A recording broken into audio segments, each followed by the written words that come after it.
मैं शालिनी और आप देख रहे हैं नेक्स्ट टाइम न्यूज। भाजपा ने हरियाणा विधानसभा चुनाव के लिए 67 उम्मीदवारों की लिस्ट जारी कर दी है।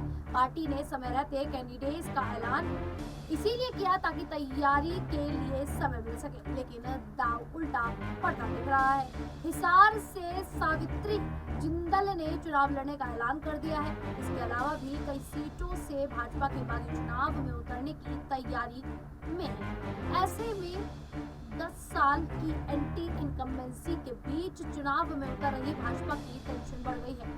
सावित्री जिंदल का कहना है कि मैं हिसार के लोगों की सेवा करने को तत्पर हूं और चुनाव लड़ूंगी। यही नहीं, इसे अनुशासनहीनता कहे जाने के सवाल पर सावित्री जिंदल ने कहा कि मैंने कभी भाजपा की सदस्यता नहीं ली थी। देश की सबसे अमीर महिला सावित्री जिंदल ने कहा कि मैं लोकसभा में बेटे नवीन जिंदल के लिए प्रचार में उतरी थी, लेकिन भाजपा ज्वाइन नहीं की थी, इसीलिए मैं आजाद हूँ। सावित्री ने तो चुनाव लड़ने का ऐलान कर ही दिया है। उनके अलावा हरियाणा भाजपा के किसान मोर्चा अध्यक्ष सुखविंदर और ओबीसी मोर्चा के अध्यक्ष करणदेव ने इस्तीफा दे दिया है। रतिया के विधायक लक्ष्मण नापा ने भी टिकटों की लिस्ट आते ही पार्टी छोड़ दी। इसके अलावा राज्य मंत्री रणजीत सिंह चौटाला ने आज अपने समर्थकों की मीटिंग बुलाई है, जिसमें वह अपनी आगे की रणनीति तैयार करेंगे। हालात ऐसे हैं कि भाजपा के बागी नेता पार्टी पर विचारधारा से समझौता करने का आरोप लगा रहे हैं।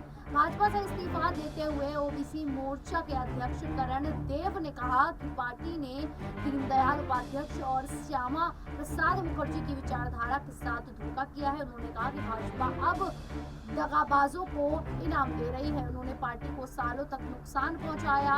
कंबोज ने कहा कि आज मेरे जैसे प्रतिबद्ध लोग किनारे लगे हैं और पार्टी के विरोधी एक शाम पहले आते हैं और टिकट पा जाते हैं। वहीं रणजीत सिंह तो पहले भी कहते रहे हैं कि मैं चुनाव जरूर लड़ूंगा, चाहे भाजपा के साथ रहूं या फिर उनके बिना ही मैदान में उतरूं। अब माना जा रहा है कि वह बागी होकर चुनाव में जा सकते हैं।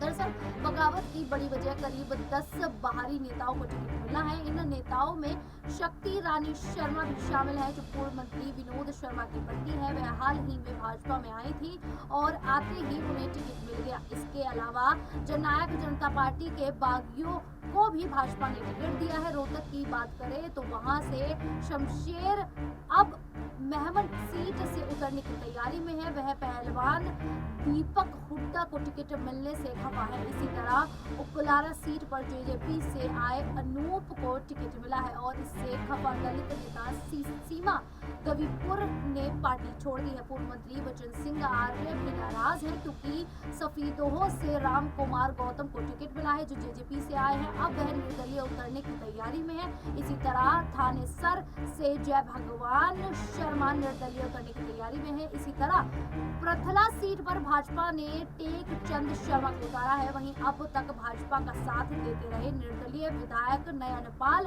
रावत फिर से उतरने वाले हैं। कैंडिडेट्स की पहली लिस्ट आई ही थी कि उसके अगले दिन बड़ा खेला हो गया। चुनाव से पहले 4 नेताओं ने पार्टी को सियासी भंवर में उलझा दिया है। जिस तरीके से भारतीय जनता पार्टी की मुश्किलें उनके ही नेता बढ़ाते हुए नजर आ रहे हैं। ऐसे में आने वाले चुनावों में क्या नतीजे सामने होंगे, ये तो देखना होगा। फिलहाल इस पूरे मुद्दे पर आप लोगों की क्या राय है, आप हमें कमेंट करके जरूर बताइएगा और इसी प्रकार की देश दुनिया से जुड़ी खबरों के लिए देखते रहिए नेक्स्ट टाइम न्यूज। पहले आना चाहिए, थोड़ा हंसा दें।